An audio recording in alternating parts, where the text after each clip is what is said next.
I don't know about you, but I need to use a parking brake on my bike every time I ride it. My driveway is on an incline and there's just no way I can park it sideways. If I park it downhill, the side stand will collapse. If I park it uphill, it just doesn't have enough friction and will start to slide. If I park it on sideways, it will fall over either way. So a parking brake, I can park it up and down, and the parking brake holds it from sliding forward or back. I tried using a nylon strap with Velcro. That was my first test.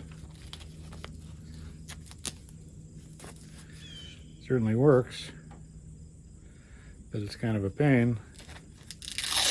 I'm not going to want to do that very easily.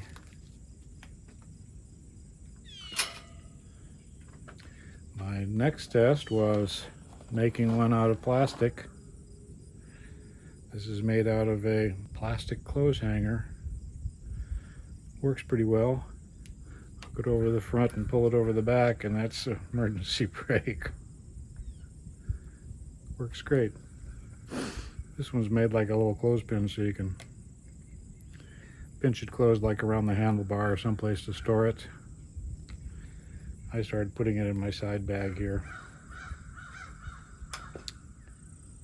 But to simplify even further, I started using a bungee cord and tying it and making a loop. Works great. Stores out of the way. This one happens to be a shoelace, a elastic shoelace. Came with this nice little end on it to keep the tips in order, and an adjuster so you can tighten it. I happen to put a little wire tie to keep these bundled together and keep that wrapped around the corner. And that's all it takes to put on the emergency brake. If I'm going on a long bike ride, I'll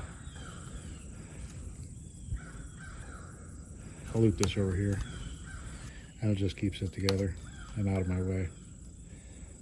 And then if I need it, I pull on the little plastic tab there, and it's back again. I parked it on the edge of rivers on a bit of an incline and wanted a parking brake. I park it every day to check my air pressure before a ride on my incline driveway and need a parking brake every time. I bent over to pick up a glove on one of my previous rides, Forest Roads Part 1, I think that was. As I was getting off the bike, I think I bumped the throttle a bit, and the bike took off and dumped me on the ground. This turns off the throttle and the motors and the pedals. So if you're getting off temporarily, you can do this and make it safer. So now I've got one, and this is the simplest one. Elastic shoelace with an adjuster so you don't have to mess with it later. And some kind of a knot or something at the end that makes it a little bit easier to pull that out. It happened to be with it, so it was handy. I didn't have a black one.